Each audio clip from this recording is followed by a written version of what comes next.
You poor students.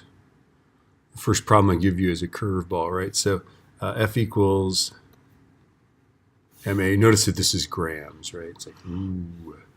Right, so 892 grams divided by 1,000. We're turning it into kilograms is what we're doing here. Is 0.892 kilograms, right? So now we're all set. So F is equal to 0.892 times negative 9.81. Now we might wonder, what is this force? And of course, this is the force of gravity, okay? This is actually the force of gravity because that's the acceleration of gravity, or it well could be the force of gravity. And we call the force of gravity, by the way, the weight.